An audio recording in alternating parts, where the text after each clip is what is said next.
மாநில உரிமைகளை காப்பாற்றுறதுக்கும் இருக்கக்கூடிய கல்விக்கூடங்களை நடத்துறதுக்கும் இருக்கக்கூடிய மகளிருக்கு உரிமை தொகை கொடுக்கறதுக்கும் விடியல் பயணத்தை தொடர்றதுக்கும் சாராயத்தை தானே காரணமாக காட்டுறீங்க. இன்னும் கொஞ்சம் ஒரு 10 ரூபா 20 ரூபா ஏற்றுங்க. எல்லா தொகுதியிலும் எல்லா மாவட்டத்திலையும் பேசுறாரு, ஓப்பனாக பேசுறாரு, களத்துல நேரடியா வந்து பேசுறாரு. இவர்களுடைய பயமே அதுதான். திருடன்னு சொல்றோம். அவனை யாரு? அவன் திருடிட்டு ஒன்னா திருடன்னு சொல்றோம். நீங்க பெயர் சொல்லி திருடன் சொல்லணும்னு நினைக்கிறீங்களா? இதை திருடன்ற போது அவன் தான் திருடன்றது உங்களுக்கு தெரியலையா? இங்க வந்து ஹிந்தியை திணிக்கிறது யாரு அப்படிங்கறத சொல்றது அதான் சொல்றாரு. பாசிச ஒன்றிய அரசுன்னு சொல்றாரு. இதுக்கு மேல வேற என்ன இருக்கு? பாசிச ஒன்றிய அரசுக்கு வால் புடிச்சிட்டு போனீங்களா இல்லையா? அண்ணாமலை கத்திக்கிட்டே இருக்கிறாரு. செருப்பு போட மாட்டேன், சாட்டை அடிச்சுப்பேன், ஜோக்கருங்க. இனி ஒருபோதும் அந்த கூட்டணியோட நான் அந்த அவர்களோட தொடர்பு வைக்க மாட்டேன்னாங்க. ஆனா போய் நின்னது யாரு? இந்த திராவிட மாடல் தான் போய் நின்னுச்சு. எல்லாம் ஒரு அணியில நில்லு, நான் தனியா நிப்ப, தனியா அனாதை தான் நிப்பா, நில்லு, நீ அரசியல் அனாதை ஆயிட்டேன்னு சொல்றோம். உனக்கு அரசியல் அறிவுன்னு என்ன இருக்கு? ஐபிஎஸ் படிச்சதை தாண்டி அரசியல் அறிவுன்னு என்ன இருக்கு? நீ ஆக்கப்பூர்வமா மக்களுக்காக என்ன பண்ணிட்ட? எந்த பக்கம் வந்து எந்த பிரச்சனைக்காக நின்றுட்டு இருக்கிற? உன்னை பாசிசவாதின்னு சொல்றதை விட இன்னும் பயங்கரமான வார்த்தை என்ன இருக்கு? நீ பாசிசவாதின்னு சொல்லும் போது இதை விட பெரிய வார்த்தை இருக்கா? திருடன்னு சொல்லியாச்சு. அவர் பேர் சொல்லி சொல்லுங்க. அவர் எங்க பேரை சொல்லல, உங்களை தான்டா சொல்றாரு, உங்களை தான் சொல்றாரு. உங்க ஆவடி நாசட்ட 3 பேரும் இஸ்லாமியர்கள், 3 பேர்ட்ட தான் புடிங்கிறீங்க. வேற யார்ட்ட புடுங்குனீங்க? பொன்முடிகிட்ட புடிங்கிடுங்க, செந்தில் பாலாஜிட்ட புடிங்கிடுங்க. 75 ஆண்டுகள் எதுவுமே சரியில்லை, எம்ஜிஆர் ஏன் கொண்டாடுறீங்க? ஒவ்வொரு மாவட்டத்திலையும் பேசுறாரு. உங்களை கிழிச்சு நார தொங்க விட போறாருன்னு சொல்றோம். வணக்கம்.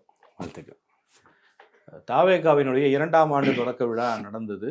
அந்த நிகழ்வுக்கு பிறகு நான் பார்க்குறேன், சோசியல் மீடியாலையா இருக்கட்டும், இல்லை பொதுவெளியிலையா இருக்கட்டும், தாவேகாவையும் விஜயும் ஆதரிக்கக்கூடியவர்கள் கூட அந்த ஈவெண்ட் இன்னும் சிறப்பாக இருந்திருக்கலாம், விஜய் இன்னும் நிறைய பேசியிருக்கணும், மும்மொழி கொள்கை குறித்து அவர் பேசினதாக இருக்கட்டும், அந்த நிகழ்ச்சியில் வந்து அவருடைய ஸ்பீச் ஹைலைட்டாக வரல, ஏதோ நடந்திருக்கு அப்படின்னு சில பேர் வருத்தங்கள்லாம் வெளிப்படுத்துகிறாங்க. உங்களுடைய பார்வை என்ன?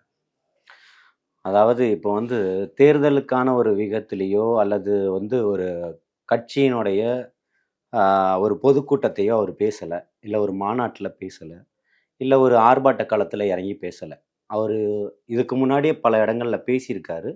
அந்த பேச்சை பார்க்கும்போது இது தொண்டர்களுக்கான ஒரு துவக்க விழாவினுடைய உரை தான். அதில் அவர் என்ன பேசணுமோ அதை பேசியிருக்கிறாரு. அது தொண்டர்கள் மத்தியில் மிகுந்த எழுச்சியை ஏற்படுத்தியிருக்கு.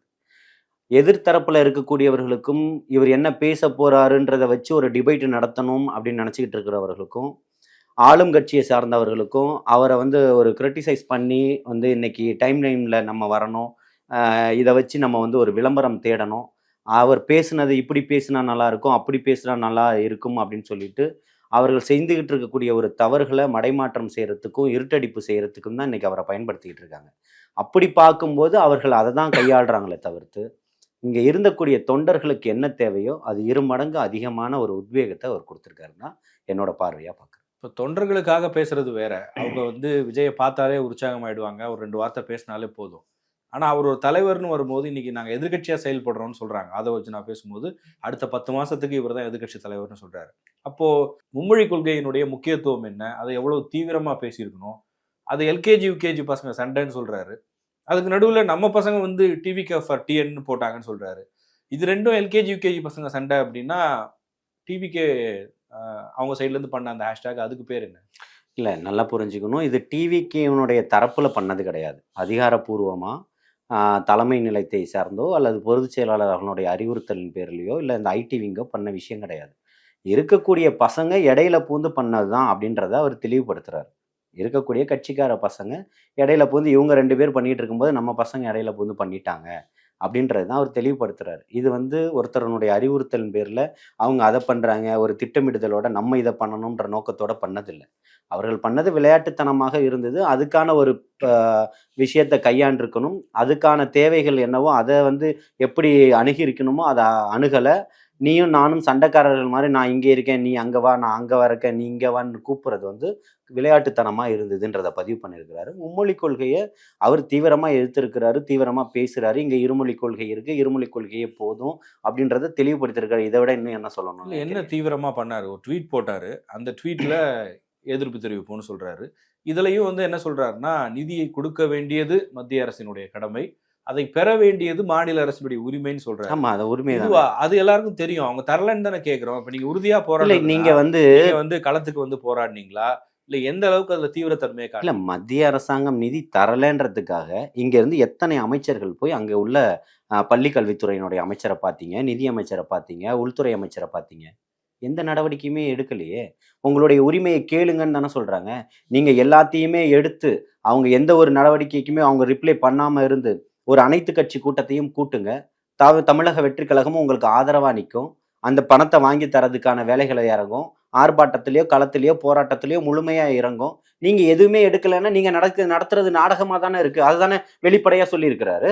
எத்தனையோ இடங்கள்ல அவங்க போராட்ட களங்கள்ல அதை வெளிப்படுத்திட்டு தானே இருக்காங்க. திமுக போராட்ட தொடர்ந்து களங்கள்ல அதை உங்களுக்கு போராடிட்டு இருக்கு. அதாவதுங்க ஒரு விஷயத்த ஒரு அது என்ன சொல்லுவாங்க? சுகர் கோட்டடா கொண்டு போணும் அப்படின்றது தான். இன்னைக்கு காலையில செய்தி பார்த்தீங்கன்னா, நான் வந்து பிறந்த நாள ஒருபோதும் விமர்சனையா கொண்டாடினதில்ல அப்படின்றாரு. பல ஆதாரங்கள் இருக்கு. ஒவ்வொரு ஆண்டுகளும் மார்ச் 1 எப்படியெல்லாம் பிறந்தநாள் கொண்டாடி இருக்காரு, இன்னைக்கு இருக்கக்கூடிய தமிழக முதல்வர் அப்படின்றது. நாளைக்குமே ஒய்எம்சிஏ மைதானத்துல மிக பிரம்மாண்டமா கொண்டாடப்படுது. மாற்று கருத்து இல்ல. ஆனால் இன்னைக்கு தொலைக்காட்சிகள்ல குடுக்குறாரு. நான் விமர்சையா கொண்டாடினதில்ல. இப்பவும் கொண்டாட வேண்டாம். நீங்க இந்த மும்மொழி கொள்கைக்கு எதிரான பிரச்சாரத்த நீங்க கையில எடுக்கணும்னு சொல்றாரு. இன்னைக்கு தமிழகம் முழுக்க எங்கேயும் பேனர் வைக்கலையா? எந்த கட்டுப்பாடும் இல்லையா? ஒரு 2ஆம் ஆண்டு துவக்க விழாக்கு வைக்கும்போது வைக்கக்கூடிய பேனர்கள் பிளேடால் கிழிக்கப்படுது. விடிஞ்சு வந்து பார்க்கும்போது. ஆனால் இன்னைக்கு தமிழகம் முழுக்க அனைத்து தெருக்களிலும், அனைத்து சாலைகளிலுமே ஆக்கிரமிச்சு பேனர் வச்சிருக்கீங்க. இன்னைக்கு கேமராவை எடுத்துட்டு போனா உங்க செய்தியாளர்களே எல்லாத்தையுமே படம் பிடிக்கலாம்.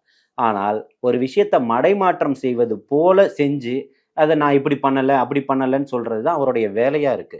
இங்கேயுமே நீங்க மும்மொழி கொள்கைக்கு அங்க திருவண்ணாமலையில மண் சரிவுல ஒரு குடும்பமே மாட்டிக்கிட்டும் போதும் உதயநிதி பிறந்த நாள் கொண்டாடாம இருந்தாரா? கொண்டாடிக்கிட்டு தான் இருந்தாரு. உங்களுக்கு உங்களுடைய தேவைகள நீங்க கரெக்ட்டா நீங்க பூர்த்தி பண்ணிட்டு போறீங்க. ஆனா மக்களுடைய தேவைக்காக எந்த பக்கம் வந்து நிக்கிறீங்கன்னு தான் கேட்கிறோம். அப்ப நீங்க அந்த பக்கம் நில்லுங்க. மக்களுக்கான வரி பணத்த நீங்க கேட்க வேண்டிய உங்களுடைய தொகைய கேள்விங்க. கல்வித் தொகைக்கான பணத்த கேளுங்க. அவங்க என்ன சொல்றாங்க? 48,000 கோடிய நாங்க குடுத்துட்டோம். இந்த மும்மொழி கொள்கையை கொண்டு வரோம்னு சொல்லி தானே 2 முறை நீங்க 500 கோடி ரூபாய் வாங்கியிருக்கீங்க. அப்ப அத அமல்படுத்திட்டு நீங்க பேலன்ஸ் காச வாங்கிக்கங்கன்னு சொல்றாங்க. அப்போ நீங்க மறுத்து பேசணும்ல. ஏன் நீங்க மறுத்து பேசுறதுக்கு தயங்குறீங்க? உங்களுடைய அமைச்சர்கள் ஏன் போய் சந்திக்கல? இல்ல, முதலமைச்சர் உறுதியா சொல்றாரு, நீங்க 2000 கோடி இல்ல 10,000 கோடி கொடுத்தாலும் இதை நான் அனுமதிக்க மாட்டேன் அப்படின்னு அவ்வளவு உறுதியோட சொல்றாரு. 10,000 கோடி கொடுத்தாலும் அனுமதிக்க மாட்டேன்றவர் 2,000 கோடி வேணான்ட்டு போங்க. அடுத்த வேலையை பாருங்க. நீங்க இன்னும் என்ன பண்ண போறீங்க? சாராயத்துல இன்னும் ஒரு 50 ரூபாய் ஏத்த போறீங்க. அதுதான் நீங்க ரெகுலரா பண்ணிக்கிட்டு இருக்கிற. அதை பண்ணுங்க சிறப்பா. இல்ல, நம்ம மாநில உரிமைகளுக்காக மாநில உரிமையை காக்குறது இன்னைக்கு சாராயம் தான். டாஸ்மாக் தானே காப்பாத்திக்கிட்டு இருக்கு. மாநில உரிமைகளை காப்பாத்துறதுக்கும், இருக்கக்கூடிய கல்விக்கூடங்களை நடத்துறதுக்கும், இருக்கக்கூடிய மகளிருக்கு உரிமை தொகை கொடுக்கறதுக்கும், விடியல் பயணத்தை தொடர்றதுக்கும் சாராயத்தை தானே காரணமா காட்டுறீங்க. இன்னும் ஒரு 10 ரூபாய் 20 ரூபாய் ஏத்துங்க. வேற என்ன பண்ண போறீங்க? எத்தனை இடங்கள்ல நீங்க டாஸ்மாக் மூட சொல்லி போராட்டம் நடத்தி நிச்சயமா வரும் போராட்டம். இப்பவும் சொல்றோம், தமிழக வெற்றி கழகத்தினுடைய வேலை தீர்வு காண்றதுதான். புரியுதுங்களா? 2026ல போதையில்லா தமிழகத்தை உருவாக்குவோம்னு தலைவர் தளபதி அவர்கள் சொல்லியிருக்கிறார்.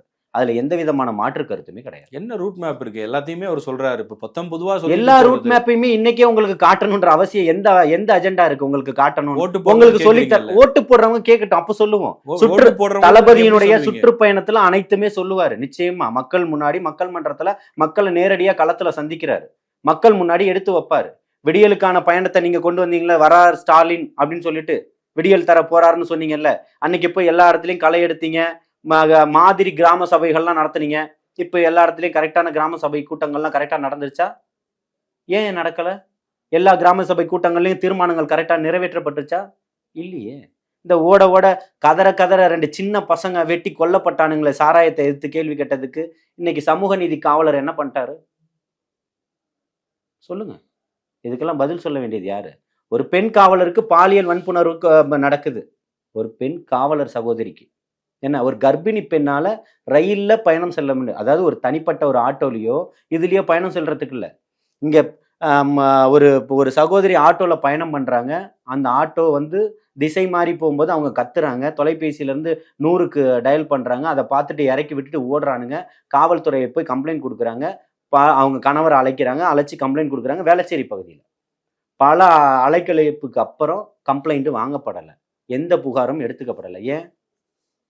மாடல் அரசுன்றதை காட்டுறீங்களா? அண்ணா நகர்ல ஒரு பெண்ணுக்கு நீங்க பேசுறீங்க. ஆமா, நாங்க பேசியாவது வந்து விஜய் மேடையில பேசினாரா? திரும்பவும் சொல்றோம். அந்த 11 நிமிஷம் பேசுறாரு. தொண்டர்களுக்கான ஒரு மோட்டிவேஷன் மாதிரி சில விஷயங்களை சொல்லிட்டு போறாரே தவிர மக்கள் பிரச்சனைகளை எத்தனை அவர் பேசினாரு? மக்கள் ஆசிரியர்கள் பிரச்சனைகள் போராடிட்டு தொடர்ச்சியா இருக்காங்க. இல்ல இல்ல பழைய ஆசிரியர்கள் ஓய்வூதிய போராடுறாங்க, திட்டம் திரும்பவும் செயல்படுத்தப்படணும் எல்லாமே இருக்கு. நடந்துகிட்டு தான் இருக்கு. அதுக்கான தீர்வு தான். திரும்பவும் சொல்றோம், மக்கள் மன்றத்துக்கு வராரு, களத்துல சந்திக்கிறாரு, சுற்றுப்பயணம் மேற்கொள்றாரு, மாவட்டம் தோறும் இருக்கக்கூடிய பிரச்சனைகளை, தொகுதி வாரியான பிரச்சனைகளை எடுத்துக்கிட்டு இருக்கிறாங்க. எல்லா பிரச்சனைகளும் பேசுவாரு, அதுல மாற்று கருத்தே இல்லை. எல்லா தொகுதியிலும் எல்லா மாவட்டத்திலையும் பேசுறாரு, ஓப்பனா பேசுறாரு, களத்துல நேரடியா வந்து பேசுறாரு. இவர்களுடைய பயமே அதுதான். புரியுதுங்களா? இன்னும் ஒரு ஆண்டு காலம் இருக்கு. ஆனா அடுத்த மாசம் பயணத்தை தொடங்குறாரு. அடுத்த மாசம் பயணத்தை தொடங்கும் போது இங்க அத்தனை பேருக்கு குழு எதுக்காக காய்ச்சல் வெயிட் அடிக்க போகுது. பண்ணணும்? இப்ப இன்னைக்கு ஒரு வெயிட் பிரச்சனை பண்றதே நடக்குதுன்னா கிடையாது. immediate ஆ அதை அவர் react என்ன பண்ணணும். திட்டமிடுதல் சொன்னாரோ அதேதான். ஜனவரி மாத இறுதிக்குள்ள நான் என்னுடைய படப்பிடிப்புகளை முடிச்சிருவேன். இன்னும் முடிக்கலையே. முடிஞ்சிருச்சு. புரியுதுங்களா? இன்னும் முழு நேர அரசியலுக்கு வரலையே. இந்த ஒரு மாசத்துல எத்தனை முறை அவர் வெளியில வந்தாரு? வந்துட்டாரு, வந்து பண்ணிக்கிட்டு தான் இருக்கிறாரு. எங்க ஆடியோ லான்ச் ஃபார்மேட்ல ஒரு ஆடிட்டோரியம்ல வச்சு ஒரு விழா நடக்குது, பாஸ் கொடுக்குறாங்க, அவங்க மட்டும் இரண்டாம் ஆண்டு துவக்க விழா நடந்தது.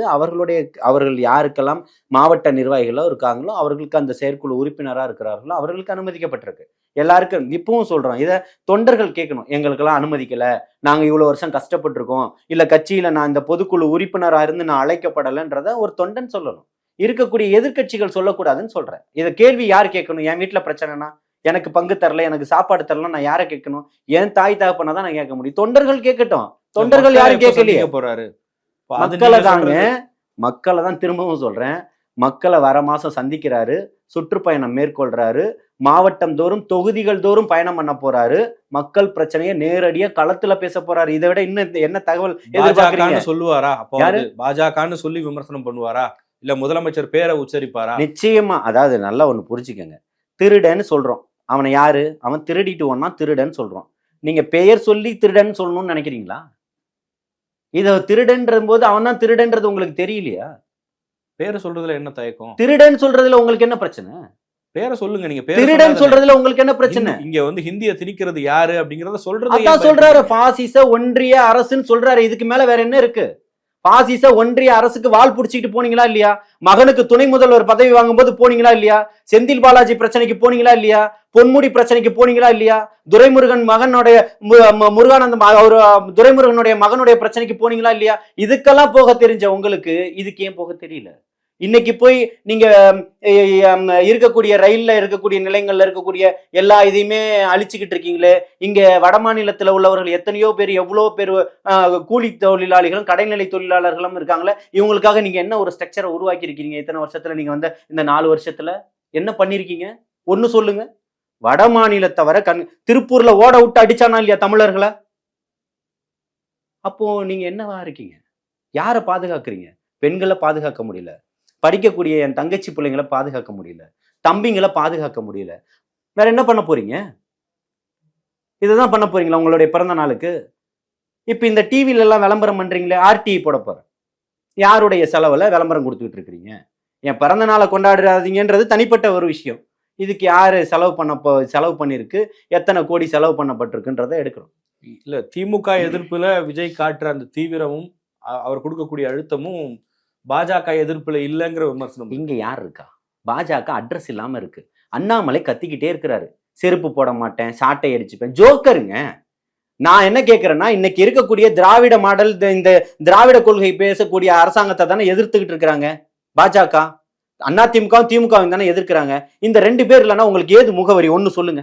அந்த அம்மா 18 நாள் உங்களுக்கு சப்போர்ட் பண்ணாங்க, கலைஞர் திருப்பி 18 மாசம் சப்போர்ட் பண்ணாரு, அடுத்த 5 வருஷம் திருப்பி ஆட்சிக்கு வந்தீங்க, அடுத்த 5 வருஷம் ஆட்சிக்கு வரும்போது தானே நீங்க உங்களுடைய வேற எங்க ஊன்னீங்க.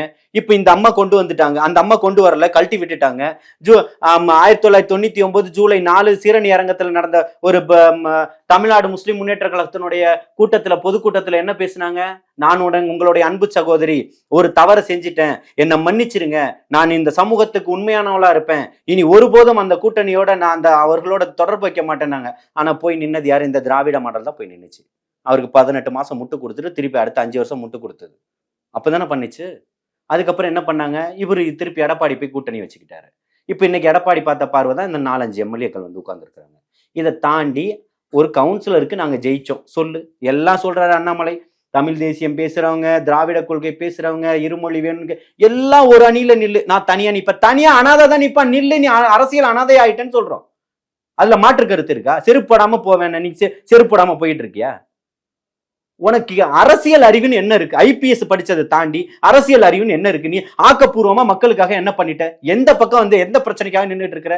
தேசிய கட்சியினுடைய ஆளக்கூடிய அத்தனை இடத்துலயும் நீங்க தண்டல்காரன் போல ஒரு அடாவடிக்காரன் போல ஆட்சி அமைச்சுக்கிட்டு இருக்கக்கூடிய ஒரு கட்சியினுடைய மாநில தலைவரா இருக்க. இங்க என்ன பண்ணிக்கிட்டு இருக்க? ஆக்கப்பூர்வமா தமிழக மக்களுக்கு என்ன பண்ணிட்ட? எதன் பக்கம் நின்னுட்ட? எது பக்கமுமே நிக்கலையே. உன்னை பாசிசவாதின்னு சொல்றதை விட இன்னும் பயங்கரமான வார்த்தை என்ன இருக்கு? நீ பாசிசவாதின்னு சொல்லும் போது இதை விட பெரிய வார்த்தை இருக்கா? திருடன்னு சொல்லியாச்சு. அவர் பேர் சொல்லி சொல்லுங்க. ஜலீல் திருடன் சொல்லணுமா? யார் சொல்லணும்? மோடி திருடன் சொல்லணுமா? ஸ்டாலின் திருடன் சொல்லணுமா? என்ன எதிர்பார்க்கறீங்க? தவறு செய்தவர்கள் இவர்கள் தான். இதை சுட்டி காட்டுறாரு. இதை மறுக்கிறதுக்கு, இதை ஏற்க மறுக்கக்கூடியவர்களுக்கு, மடைமாற்றம் செய்யக்கூடியவர்கள் அவர் எங்க பேரை சொல்லல, உங்களை தான்டா சொல்றாரு, உங்களை தான் சொல்றாரு. அது இன்னும் புரியாத மாதிரி இவர்கள் நடிச்சுக்கிட்டு இருக்காங்க. காதை மூடிக்கிட்டு, கண்ணை மூடிக்கிட்டு. மக்களுக்கு எல்லாத்தையும் பார்த்துட்டு இருக்காங்க. மக்களுக்கானவரா வந்து நிக்கிறாரு. மக்கள் மனசுல இடம் பிடிச்சிருக்கிறாரு. மக்கள் தேவன் முடிவு பண்ணிட்டா. அதனுடைய வெளிப்பாடு தான். நான் 2 மடங்கா நான் தருவேன். காசே இல்ல. பொங்கல் தொகுப்பு கொடுக்க காசு இல்ல உங்கள்ட்ட. இப்ப எதுக்கு மகளிர் உதவித்தொகை கூட்டுறீங்க? எங்க இருந்து வருது காசு? ஓடக்கூடிய பஸ் எல்லாம் பாதி வழியில நின்றுட்டு இருக்கு, தகர டப்பாவாய். உங்களுடைய ஸ்ட்ரக்சரை மெயின்டைன் பண்ணுங்க. எவ்வளோ எலக்ட்ரிக் பஸ் வாங்கிட்டு இருக்கலாம். ஏசி பஸ்ன்னு ஒன்று விட்டாங்க தெரியுமா? 1 கோடி ரூபாய்க்கு வாங்கி. அந்த பஸ் இந்த தாம்பரம் போற வழியில போய் பாருங்க. பல பஸ் அப்படியே தான் குப்பை தொட்டியா கிடக்குது. யாரை திருப்திப்படுத்துறதுக்கு இதெல்லாம் வாங்குனீங்க? அப்ப இது என்ன மெயின்டெனன்ஸ்ல இந்த பஸ் எல்லாம் மெயின்டைன் பண்ணீங்க? இன்னைக்கு எல்லாம் குப்பை தொட்டியா கிடக்குது. என்ன பண்ணிக்கிட்டு இருக்கீங்க?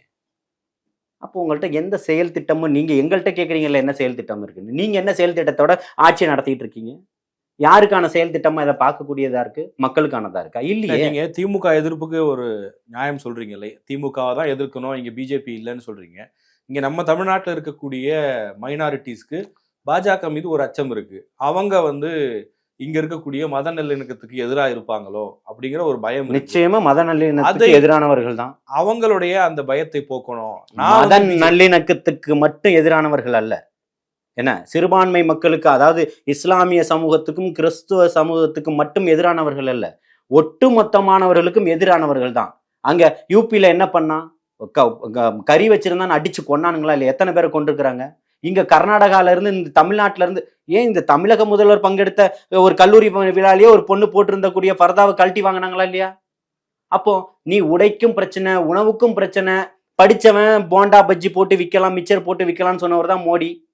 என்ன, யாருக்கானவர்களா நீங்க இருக்கீங்க? அதுதான் நான் சொல்ல வரேன். இப்ப நீங்க சொன்னீங்க இல்லையா, இவ்வளவு தூரம் அங்க அந்த அட்ராசிட்டிஸ் எல்லாம் நடக்குது அப்படின்னு சொல்லும் போது இங்க ஒரு அச்சம் இருக்கிறது.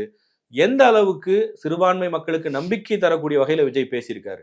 திமுகவை எதிர்க்கிறாரு, ரைட்டு. இப்ப அவங்க திமுகவை ஏன் ஆதரிக்கிறாங்க? பாஜக வந்தா இங்க இருக்கிற இந்த மத நல்லிணக்கம் போயிரும்பா, திமுக அதுல உறுதியா இருக்காங்க, அதனால நான் ஆதரிக்கிறேன்னு அவங்க பின்னாடி நிக்கிறாங்க. வேணாம் திமுக வேணாம், தாவேக்காவுக்கு ஓட்டு போடணும்னு சொல்லக்கூடிய வகையில விஜய் என்ன பண்ணிருக்காரு, எந்த அளவுக்கு அவருடைய எதிர்ப்புல தீவிரம் காட்டியிருக்காரு, அதுதானே பார்ப்பாங்க. அவர் கட்சி ஆரம்பிச்சு முதல் ஒரு அறிக்கை விட்டார் தெரியுங்களா? என்ன அறிக்கை தெரியுங்களா? சிஏக்கு எதிரான நிலைப்பாட்டில் தான் அறிக்கையை விட்டார். இஸ்லாமியர்கள் பக்கம் நான் நிக்கிறேன்னு தான் அறிக்கையை விட்டுருக்கிறாரு. புரியுதுங்களா? அவர் கட்சியில முதல் ஒரு மாநில செயலாளர் அறிமுகப்படுத்துறாரு இல்லையா? ஒரு இஸ்லாமியரை தாகிரான்ற ஒரு பெண்மணியை தான் அறிமுகப்படுத்துறாரு. எப்போதுமே அவர் அரவணைக்க இருக்கு. எந்த அளவுக்கு அது உறுதி? நீங்க என்ன பண்ணிட்டீங்க? இருந்த 3 பேர், திருநெல்வேலி வகாபுன்னு ஒருத்தர் இருந்தார் மாவட்ட செயலாளரா, புடிங்கிட்டீங்க. செஞ்சி மஸ்தான் ஒருத்தர் இருந்தாரு, புடிங்கிட்டீங்க. கட்சியில திருப்பியும் சொல்றேன், நான் உங்க கட்சியிலேயே உங்களால பொறுப்பு கொடுக்க முடியலன்னா மக்களுக்கு நீங்க என்ன பண்ண போறீங்க? உங்க ஆவடி நாசட்ட 3 பேரும் இஸ்லாமியர்கள், 3 பேர்ட்ட தான் புடிங்கிறீங்க. வேற யார்கிட்ட புடுங்குனீங்க? பொன்முடிகிட்ட புடிங்கிடுங்க, செந்தில் பாலாஜிட்ட புடிங்கிடுங்க. ஒரு 3 பேருக்கு பதவி கொடுப்பது, நான் என்ன கேட்கிறேன், பதவி கொடுப்பதனால மட்டுமே அந்த சமூகம் பாதுகாப்பா உணருமா? நீங்க பிரதிநிதியா யார அப்ப அறிமுகப்படுத்துவீங்க? பிரதிநிதியா யார? கலைஞர் சொன்ன மாதிரி சொல்ல போறீங்களா? நான் கைலி அழியாத முஸ்லீம், தொப்பி அணியாத இஸ்லாமியன் சொல்ல போறீங்களா? சொல்லுங்க, என்ன சொல்ல போறீங்க? நோம்பு வந்துருச்சு, இப்ப நோம்பு வந்துருச்சு, நாளையில இருந்து நோம்பு ரமலான் ஸ்டார்ட் ஆக போகுது. பி.கே. சேகர் பாபு ஒண்ணு ரெடி பண்ணுவார், 1000 பேருக்கு பொங்க இன்னும் பரிசு, இந்தாங்க அரிசி பருப்பு எல்லாம் கொடுங்க, 1000 பேருக்கு வந்து வாங்கிட்டு போங்க. இது இஸ்லாமியர்களோட நல்லிணக்கத்தை, என் சமூகத்தை பாதுகாத்து இன்னும் கையேந்தவே வச்சுக்கிட்டு இருக்கீங்களே, என்ன பண்ண போறீங்க? உதவிகள் செய்யறத அப்படி கொச்சைப்படுத்திட முடியுமா? நீங்க விலையில்லா விருந்தகம் நடத்தலையா? அப்ப அது கையேந்த வைக்கிறதா? ஆமா, மக்களுடைய வாழ்வாதாரத்தை மாத்தி இருந்தா ஆளக்கூடிய 75 ஆண்டுகளா நாங்க கட்சி நடத்திக்கிட்டு இருக்கோன்ற சுதந்திர இந்தியால தமிழகத்தை தான் முன்னோடியா இருக்குன்ற இன்னும் கையேந்தி தானே சாப்பிட்டுக்கிட்டு இருக்காங்க. 75 ஆண்டுகள் எதுவுமே அப்போ சரியில்லைன்னா எம்ஜிஆர் ஏன் கொண்டாடுறீங்க? நாங்க என்ன சொல்றோம்னா, எம்ஜிஆருமே ஆரம்ப காலகட்டத்துல ஆதரவா வந்து நின்னவர் தான். இன்னைக்கு எம்ஜிஆருக்கு அப்புறம் எத்தனை ஆண்டுகள் கடந்து வந்திருக்கோன்றத பாருங்க. இந்த நூற்றாண்டுலயே 1/4 நூற்றாண்டுல உட்கார்ந்துகிட்டு இருக்கிறோம் நம்ம.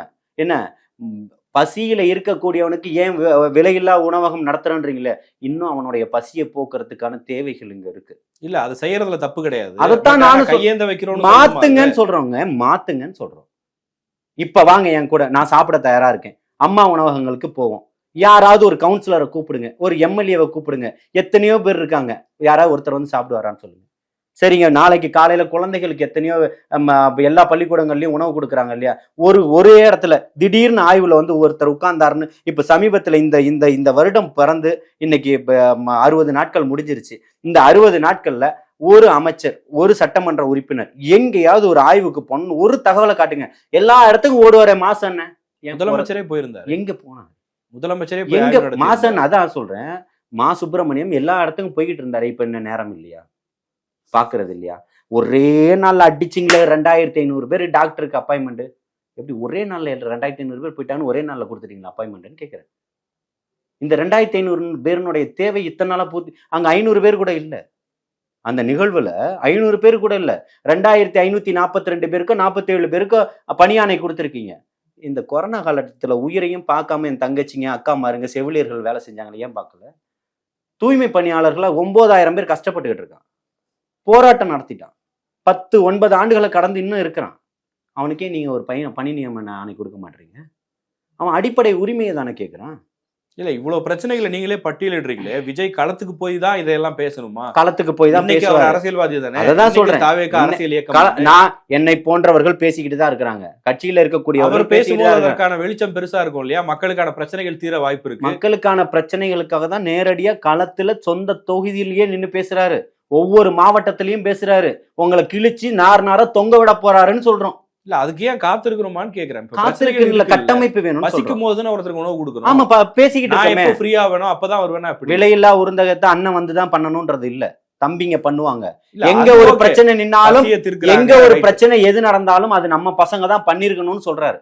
எங்க ஒரு விஷயம் நடந்தாலும் அந்த தீர்வுக்கு நம்ம பசங்க தான் நிக்கணும்னு சொல்லியிருக்காரு. பசங்க எல்லாருமே களத்துல நிக்கிறாங்க. பண்ணிட முடியும், பண்ணிருக்காங்க. இப்பவும் கட்சியா தொடர்ந்து, தொண்டர்களா தொடர்ந்து இன்னைக்கு மாவட்ட செயலாளர்கள், இது அதாவது அடிப்படையான ஒரு கட்டமைப்புன்னு ஒண்ணு இருக்கு.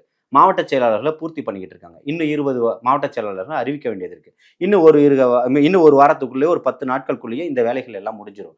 பூத் லெவல் கமிட்டின்னு சொல்லிட்டு ஒரு மாநாடு ஒண்ணு நடத்துறதுக்காக ஒரு திட்டமிடுதல் இருக்கு. இதெல்லாம் கட்சிக்குள்ள நடக்கக்கூடிய விஷயம். வாரந்தோறும் இருக்கக்கூடிய அத்தனை பேருக்கும் மீட்டிங் இருக்கு. அப்போ வாரந்தோறும் ஒரு செய்திகளை அறிவுறுத்தப்பட்டுக்கிட்டே இருக்கும். அடுத்த இவங்க என்ன பண்ணணும்ன்றது, இதுக்காக என்னென்ன செய்யணும் அப்படின்றது ஒவ்வொரு நாளும் பொதுச் செயலாளர் நேரடியா தொடர்பு கொண்டு அங்க என்ன பிரச்சனை நீ போனியா பாத்தியான்னு நேரடியா ஒருத்தரை தொடர்பு கொண்டு கேட்டுட்டு இருக்கிறார். அப்படி எல்லாத்துக்குமே தலைவர் வரணும்ன்றது இல்ல.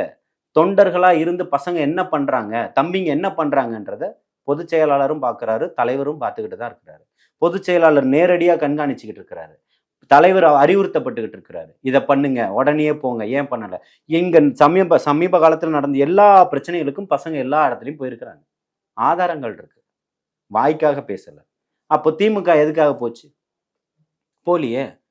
பரந்தூர்ல போயிட்டு பரந்தூர்ல ரிவேஸ் அடிச்ச உடனே போனீங்கல்ல, ஏன் அத்தனை எந்த அமைச்சர் போனார் அதுக்கு முன்னாடி? ஒருத்தர சொல்லுங்க. எத்தனை அமைச்சர்? அதுக்கு முன்னாடியே வந்து அமைச்சர்கள் போயிருக்காங்க, பிற கட்சி தலைவர் கொடுங்கன்னு போனாங்க. கொடுங்கன்னு தானே போனீங்க. உங்க கிராமத்தை காலி பண்ணி கொடுங்கன்னு தானே போனீங்க. பேச்சுவார்த்தைக்காக தான் இங்க அழைச்சி பேசியிருந்தாங்க. ஏங்க நீங்க பேச்சுவார்த்தை தேவையில்லை. அவனுடைய உரிமை நீ ஏன் புடிங்கிட்டு வர? பொன்முடி வீட்டை கேட்டா கொடுத்துருவாரா? துரைமுருகன் வீட்டை கேட்டா கொடுத்துருவாரா? யாரு கொடுப்பீங்க? யாரும் கொடுக்க மாட்டீங்க. அப்போ இங்க பாதிக்கப்பட்டவனுக்காக யாரு நிக்கல? தளபதி நின்றுருக்காரு. வேங்கை வயல்ல இத்தனை பிரச்சனை. நீங்க பரந்தூருக்கு போயிட்டு வந்தீங்க, போனார் விஜய். நான் இந்த மக்களோடு உறுதியாக நிற்பேன்னு சொன்னாரு. இத்தனை நாட்கள் கடந்திருக்கு, என்ன ஒரு சிறு துரும்பையாவது கிள்ளி போட்டிருக்கீங்களா? யாருக்கு? பரந்தூர் மக்களுக்கு ஆதரவா துரும்ப கிள்ளி போட்டிருக்கிறாரா, பாறையை உருட்டிக்கிட்டு இருக்கிறாரான்னு பண்ணும்போது தெரியும். இதுவரையும் நீங்க என்ன பண்ணீங்க? ஒரு குறைந்தபட்சம் ஒரு நீதிமன்றத்துல ஒரு வழக்கு போட்டு அந்த மக்களுக்கு ஆதரவா உங்க வழக்கறிஞர் அணியை கண் துடைப்புக்கான விஷயமே இங்க தேவையே இல்லைங்க. தீர்வுக்கான விஷயங்கள் தான். அதுதான் கேக்குறேன். இது தீர்வு தானே? ஜல்லிக்கட்டுக்கான போராட்டத்தை எப்படி முன்னெடுத்து நடத்த அன்னைக்கு சொல்லியிருக்கிறாரு. இங்க மிகப்பெரிய ஒரு புரட்சி வெடிக்கணும் அப்படின்னா 2026க்காக ஒரு மாற்றத்துக்கான ஒரு புரட்சி வெடிக்கும். அது மும்மொழி கொள்கைக்காக இருக்கட்டும், மக்களை காப்பாற்றுறதுக்காக இருக்கட்டும், அந்த மாதிரி ஒரு புரட்சி வெடிக்கும்னு சொல்லியிருக்கிறாரு. நீங்க மக்கள் பக்கம் நிக்காம, மக்களுக்காக போராடாம எப்படி ஆட்சியை தூக்கி கையில கொடுத்துருவாங்க நம்புறீங்க? நாங்க மக்கள் ஆட்சியை தூக்கி தரது இல்ல, மக்கள் இன்னைக்கு பாத்துக்கிட்டோம். பரந்தூர்ல மக்கள் ஆட்சியை தூக்கி தரத மக்கள் பாத்துக்கிட்டோம். மக்களுக்காக மக்களுக்கான தான். சேவகனா நாங்க வரோம். மக்கள் ஆட்சியை தரணுமா வேணான்றத மக்கள் 2026ல முடிவு பண்ணட்டும். 2026 வரைக்கும் மக்களுக்காக நாங்க சேவை செய்யறோம். அதான் இது வரைக்கும் என்ன பண்ணிருக்கீங்க? இது வரைக்கும் என்ன பண்ணிருக்கிறோம்னு மக்களுக்கு தெரியுங்க. என்ன நேரடியா எங்களால என்னெல்லாம் அனுபவிச்சிருக்கிறாங்கன்றது மக்களுக்கு தெரியும். தொடர்ச்சியா அரசியல் கட்சி தொடங்குனதுல இருந்து அதுக்கு முன்னாடி மக்கள் இயக்கமா இருக்கும்போது பண்ணதை சொல்லல. அது ஏகப்பட்டது இருக்கு. ஆனால் இந்த அரசியல் கட்சியா பரிமாணம் கொண்டதுக்கு பிறகு எத்தனை பிரச்சனைகள்ல பசங்க அரசியல் ரீதியா உள்ள வந்திருக்கிறாங்க. இருக்கக்கூடிய அத்தனை தொண்டர்களும் கட்சி நிர்வாகிகளும் உள்ள இறங்கியிருக்காங்கன்றது எல்லா மாவட்டங்கள்லயுமே. இதை இப்போ நம்ம தேனி மாவட்டத்துல ஒரு பையன் வந்து பாத்ரூம்ல எறும்பு கடிச்சு இறந்தார் இல்லையா, அந்த பிரச்சனைக்கு கூட. யுஜிசி பிரச்சனையில தாவேகாவினுடைய நிலைப்பாடு என்ன? மானிய கொள்கையில கொண்டு வந்ததுல வந்து 1% கூட உடன்பாடு கிடையாது. அதாவது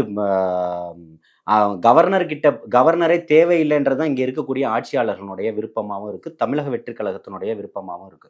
இன்னைக்கு ஆளுநர் எதுக்குமே ஒரு செவி சாய்க்க மாட்டாரு. அரசாங்கம் நீதிமன்றம் வந்து அவருக்கு அறிவுறுத்துது, ஏன் இந்த மாதிரி பண்றீங்கன்றதை கேட்டு அறிவுறுத்தப்படுது. அப்படிப்பட்ட காலகட்டத்துல தன்னிச்சையா மக்கள் விரோத போக்காதான் அவர் செயல்பட்டுக்கிட்டு இருக்கிறாரு. மக்கள் நலனுக்காக ரவி இங்க என்னையும் எதுவும் பண்ண மாதிரி இல்ல. தாவேகாவினுடைய அபிஷியல் ஸ்டேட்மெண்டா இது? எது? இப்ப நீங்க சொல்றதுதான் தாவேகாவினுடைய அதிகாரம். தமிழக வெற்றி கழகத்தினுடைய அதிகாரப்பூர்வ அறிவிப்பா நான் சொல்லணும்னா இன்னும் ஒரு வாரம் ஆகும்.